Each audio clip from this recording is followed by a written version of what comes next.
Welcome students, आपका Honey tuition point में स्वागत है।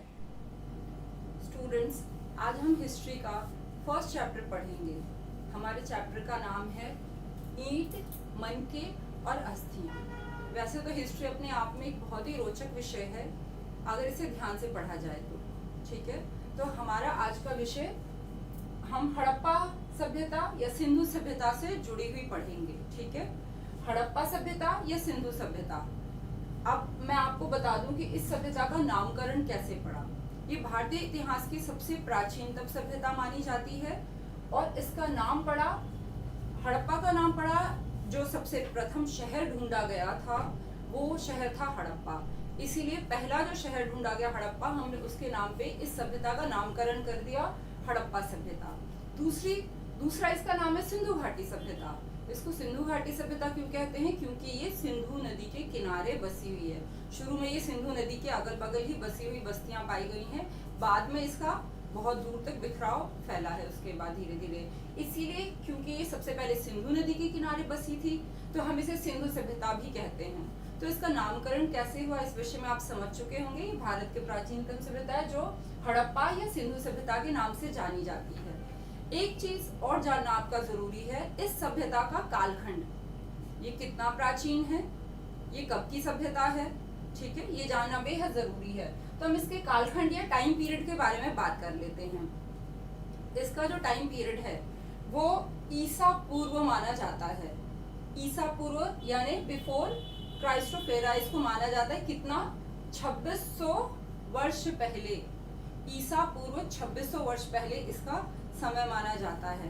तो अगर हम आज के डेट में देखें, आज से कंपेयर करें कि आज से कितनी पुरानी सभ्यता है, तो ये लगभग 4600 वर्ष पुरानी सभ्यता है।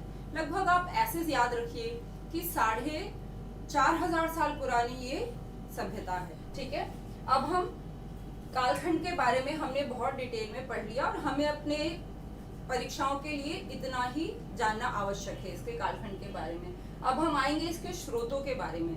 ठीक है, इसके स्रोत, सोर्सेज, हमें कैसे इस सभ्यता के बारे में पता चला। आपको ये जान के आश्चर्य होगा कि यह सभ्यता तो जमीन के अंदर कई जगह दफन हो चुकी थी, मतलब इसके कोई अवशेष ही नहीं बचे थे, ये पूरी तरह से ढक चुकी थी। लेकिन हमने इसके सोर्सेज के आधार पे इसके विषय में बहुत सारी जानकारियां जुटा ली हैं। हमने नहीं, लेकिन पुरातत्ववेता जो इसकी खुदाई में लगे हुए लोग हैं, जो बहुत सारे इतिहासकार हैं जो इस कार्य में लगे हुए हैं कि सभ्यता को ढूंढ के निकाले और इस सभ्यता की से जुड़ी जितनी भी बातें हैं वो दुनिया के सामने रखें। तो हम देखेंगे कि स्रोतों में हम किन चीजों का प्रयोग करते हैं। जैसे कि हम सिंधु घाटी सभ्यता के बारे में अगर बताना चाहें तो हम कौन से ऐसे स्रोत है जिसको हम अध्ययन में शामिल करते हैं। तो मैं आपको बता दूं, जब एक इतिहासकार या पुरातत्ववेता जब खुदाई करते हैं, उस खुदाई के दौरान सोर्सेस के रूप में, स्रोत के रूप में उनको कुछ ऐसी चीजें मिलती हैं जिसके कालखंड का अध्ययन करके या किस टाइम की है, वहाँ के लोग कैसे रहे होंगे, बहुत सारी चीजों का वो पता लगाते हैं। तो उसमें सबसे इम्पोर्टेंट चीज आती है, स्रोत में सबसे पहली चीज जो आती है वो इमारतें। उस समय के घर, कुएं, बहुत सारी ऐसी चीजें जो इमारत के रूप में, मंदिर, जो भी उस समय मौजूद ढांचा था जिन्हें हम इमारत के नाम से कह सकते हैं, बने हुए ढांचे थे, उस ढांचे के थ्रू हमें पता चलता है कि वो सभ्यता कितनी पुरानी थी और उन लोगों का रहन सहन कैसा था। दूसरा जो सबसे बड़ा स्रोत है वो है औजार। वहां पे विभिन्न प्रकार के औजार पाए जाते हैं, चाहे वो कृषि से संबंधित हो, शिल्पकारी से संबंधित हो या अन्य प्रयोग में लाए जाने औजारों का अध्ययन करके हम उसके कालखंड और उनके प्रयोगों के बारे में जानते हैं कि उस सभ्यता के लोग इसका प्रयोग किन रूपों में करते थे। है ना इंटरेस्टिंग ये जानना। ठीक है, तो अब हम देखते हैं, 2 पॉइंट हमने पढ़े, इमारतें और औजार, जिनके थ्रू हम किसी सभ्यता को, यही नहीं सिंधु घाटी सभ्यता ही नहीं, हम दुनिया की किसी भी सभ्यता के बारे में जब अध्ययन करते हैं तो हम इन्हीं ज्यादातर स्रोतों का प्रयोग करते हैं। जितने अधिक मात्रा में हमें स्रोत प्राप्त होंगे उतना हम उस संस्कृति को और बेहतर ढंग से जान पाएंगे। ठीक है, तो हम एक और चीज का प्रयोग करते हैं, तीसरा, जिसे मृद भांड कहते हैं। मृद भांड यानी मटके समझ लीजिए आप, जैसे मिट्टी के मटके होते हैं उन्हें हम मृद भांड कहते हैं। उस समय के लोग बहुत कलात्मक होते थे और उन्होंने मृद भांडों को भी बहुत ही कलाकारी से सजाया। हड़प्पा में जितने भी मृद भांड मिले हैं वो सामान्य नहीं दिखते, ज्यादातर उनमें बहुत ही सुंदर नक्काशी और कलाकारी दिखती है। तो इस प्रकार के मृदभांड भी हमें मिले हैं जो हमें बताते हैं कि वहाँ के लोग कितने कलाकार रहे होंगे और किस प्रकार का इन मृदभांडों का प्रयोग करते थे, जो कि सामान्य रूप में भी मिले हैं और विशिष्ट मृदभांड, दोनों प्रकार के मृदभांड मिले हैं। चौथा, आभूषण। चौथा सोर्स हम किसे मानेंगे? आभूषण। आभूषण क्या होता है? जो हम गहने पहनते हैं।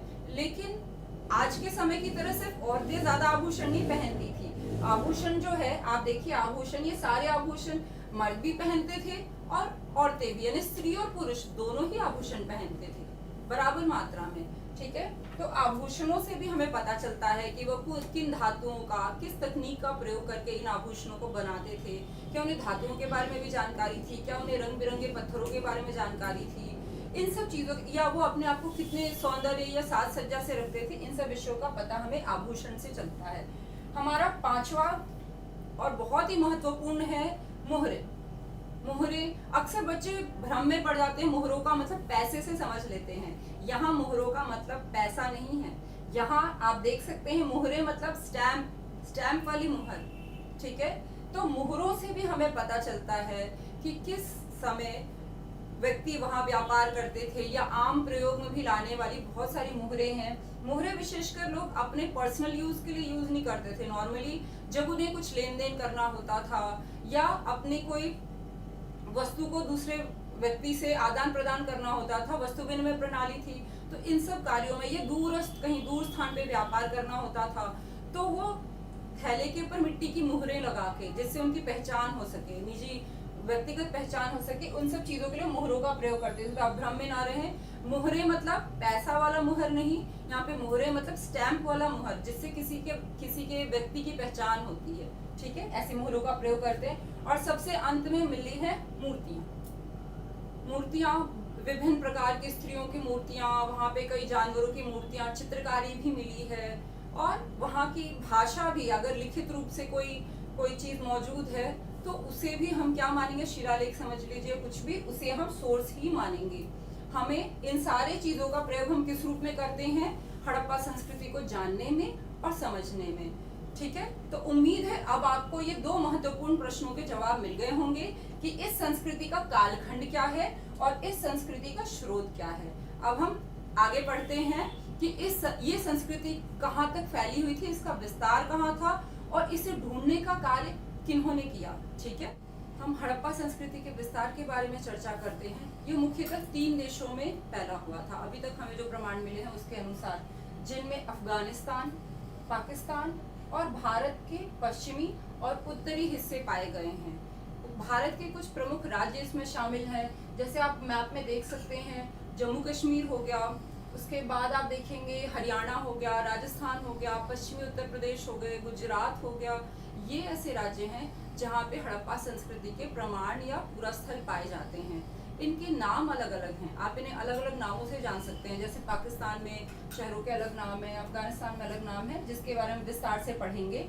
यहाँ के प्रमुख शहर में आपको बता दूं कौन कौन से हैं। और ये एक जगह स्थित नहीं है, क्योंकि यह एक ऐसी संस्कृति होती है जो एक विशेष भौगोलिक क्षेत्र में विशेष प्रकार की विशिष्ट शैली पाई जाती है। कालखंड एक ही होता है, ठीक है, इन सबके कालखंड लगभग एक ही हैं, और पर इनमें एक विशिष्ट समानता पाई जाती है, विशेष प्रकार की शैली है इनकी। ठीक है, तो इस वजह से हम इन्हें एक संस्कृति के रूप से जानते हैं। इनके प्रमुख शहरों के बारे में आप मैप बहुत इंपॉर्टेंट है, ध्यान रखिएगा। मैप जानना बहुत जरूरी है कि प्रमुख शहरों को आप मैप में ढूंढेंगे। स्टूडेंट्स ध्यान रखिएगा, ये जो शहरों के नाम मैं आपको बताऊंगी, इनको आप मैप में देखेंगे, बहुत ही इंपॉर्टेंट हैं।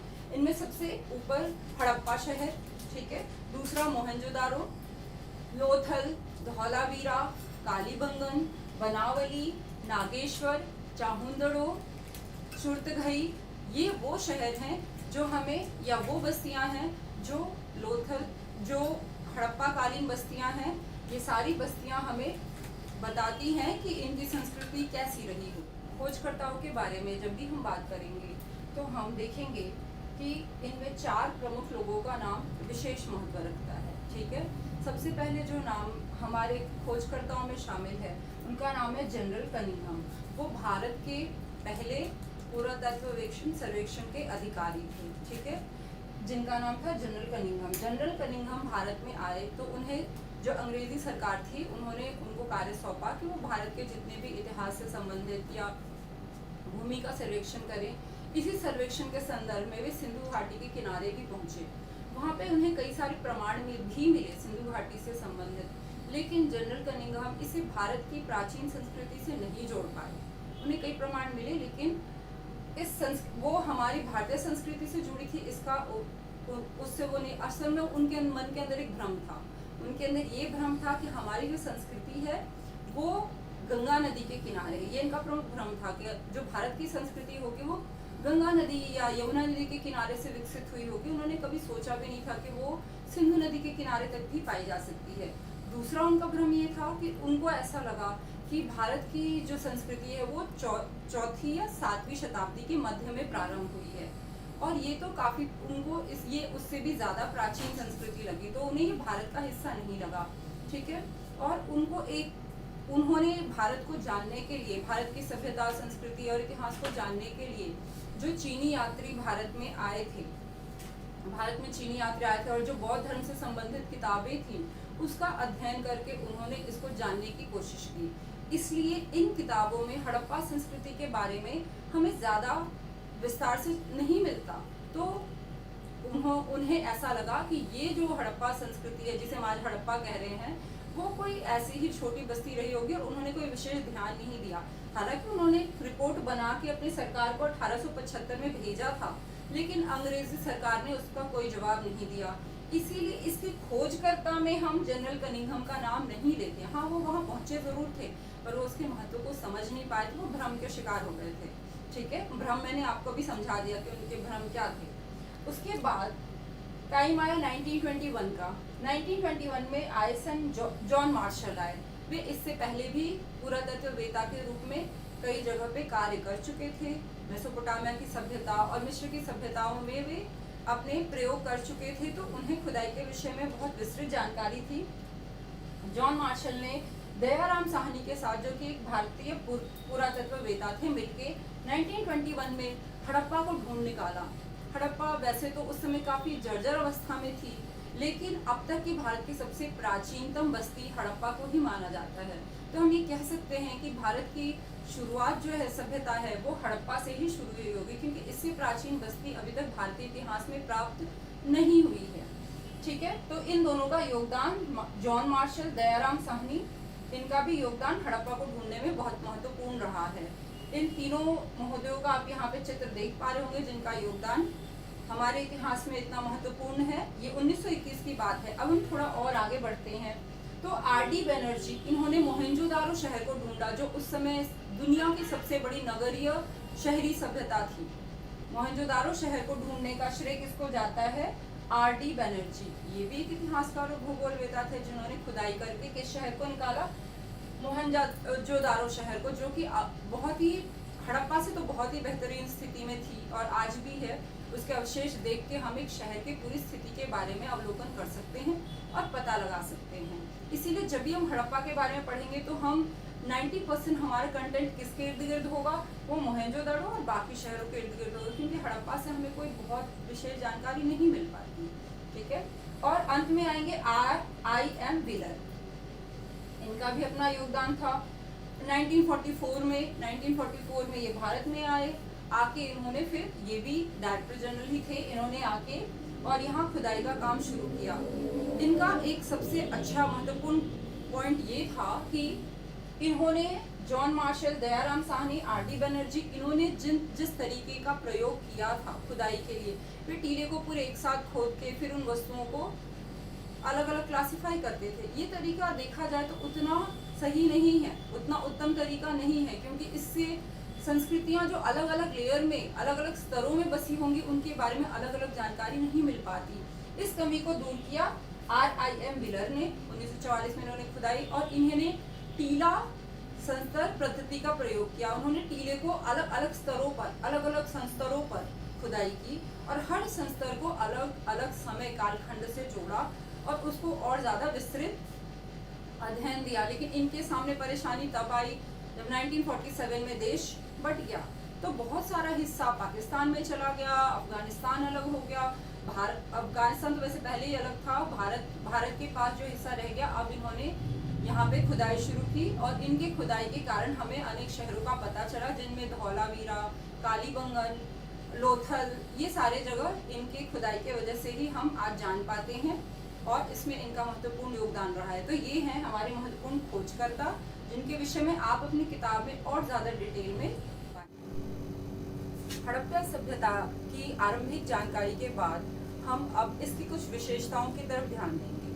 हड़प्पा सभ्यता एक बहुत ही विशेष सभ्यता थी, बहुत ही महत्वपूर्ण और कई गुणों से भरी सभ्यता थी। इसके अपने कुछ अलग विशेषताएं थी, जिसके बारे में हम विस्तार से पढ़ेंगे। सबसे पहला, किसी भी सभ्यता का हम जीवन निर्वाह के तरीके से शुरुआत करेंगे कि वहाँ के लोगों के जीवन निर्वाह का तरीका क्या था, वहाँ के लोग किस तरह से रहते थे, क्या खाते थे, कैसा उनका आर्थिक व्यवस्था थी, इस बारे में हम आपको बताएंगे। तो जीवन निर्वाह के तरीके दो प्रकार के थे, एक कृषि, एक पशुपालन। किसी भी सभ्यता में कृषि और पशुपालन का बहुत महत्वपूर्ण योगदान होता है। उसी तरह से हड़प्पा सभ्यता में भी कृषि और पशुपालन दोनों का बहुत ही महत्वपूर्ण स्थान था। तो कृषि में आप देखेंगे अक्सर प्रश्न आता है कि हड़प्पा संस्कृति की कृषि या कृषि प्रौद्योगिकी के विषय में विस्तार से बताइए। तो आप ध्यान रखिएगा, आपको किन प्रमुख बिंदुओं पे अपने प्रश्न के उत्तर लिखने हैं। आप कृषि के विषय में जब लिखेंगे तो आप बताएंगे कि यहाँ की प्रमुख फसलें क्या हैं।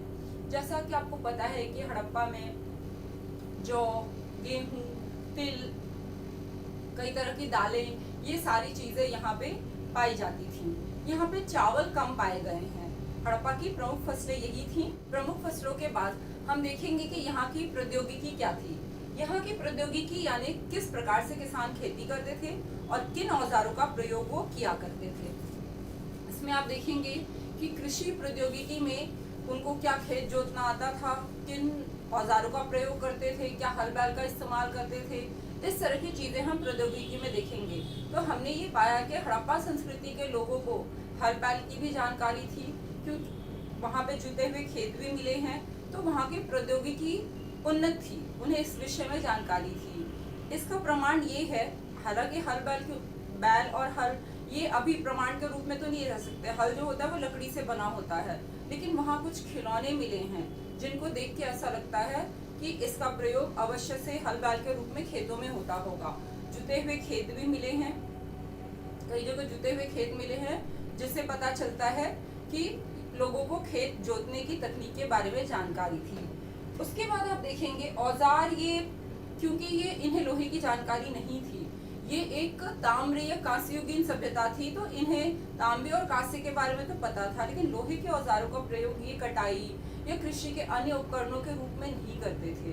तो इनके पास जो भी साधन उपलब्ध थे, जिन धातुओं के बारे में इनको जानकारी थी, उसी प्रकार के औजार इनके पाए गए हैं जिसका प्रयोग कृषि के लिए करते थे। उसके बाद आप देखेंगे कि यहाँ बहुफसल या जुते हुए खेत, तो मैंने बता दिया आपको। बहुफसल का मतलब होता है एक ही खेत पे अलग अलग सीजन्स में, अलग अलग मौसम में विभिन्न प्रकार की फसलें बोई जाती थी, या एक ही खेत में एक साथ दो प्रकार की फसलें, जैसे अगर गेहूं है तो गेहूं के साथ मटर या कोई दाल इत्यादि मिक्स करके बो दिया। इस तरह की भी इनकी पद्धति रही है, क्योंकि ऐसा खेतों की जुताई दो प्रकार की है और उसमें फिर दाने भी दो तरह के मिले हैं। एक ही समय में दो प्रकार के दाने, ये बताते हैं कि ये दो प्रकार की फसलें एक ही खेत पे बोते थे। इसके बाद महत्वपूर्ण पॉइंट आप देखेंगे सिंचाई। किसी भी खेती के लिए सिंचाई बेहद जरूरी होती है। सिंचाई के बिना कृषि संभव ही नहीं है। तो वहाँ के लोग सिंचाई के लिए वर्षा पे भी निर्भर थे, और क्योंकि सिंधु नदी के किनारे बसी हुई ये सभ्यता थी, तो बहुत सारी नहरें भी उन्होंने अपने खेतों तक बना रखी थी। नहरों के द्वारा भी वो खेतों में सिंचाई करते थे। उसके अलावा कुआं और जलाशय, ये भी चीजें हमारी सिंचाई में बहुत महत्वपूर्ण योगदान देती थी। वहाँ के लोग इन सब विषयों में जानकारी रखते थे, और यहाँ खेती बहुत बड़े पैमाने पे और बहुत विस्तृत रूप से की जाती थी। यहाँ समृद्ध कृषि पाई गई है। उसके बाद हम आएंगे पशुपालन में।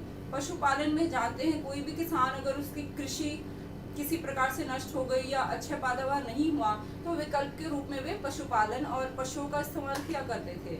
पशुओं में ज्यादातर हमने देखा है कि यहाँ पर भेड़, बकरी, मवेशी, सुअर, हिरण, इन सब चीजों को वो पालते थे। साथ में मछली पालन और विभिन्न प्रकार की पक्षी भी यहाँ पे पाए गए हैं। तो पशुओं के रूप में इन सारे चीज़ों के बारे में उन्हें जानकारी थी, क्योंकि इन सभी जीवों की हड्डियां यहाँ अनेकों स्थान से प्राप्त हुई हैं। तो जीवन निर्वाह के दोनों तरीके आपको समझा दिए गए हैं, ये इसकी प्रमुख विशेषता है। अगर आपको ये वीडियो पसंद आए तो लाइक करें, शेयर करें, कमेंट करें और सब्सक्राइब करें और बेल आइकन दबाना न भूलें। धन्यवाद।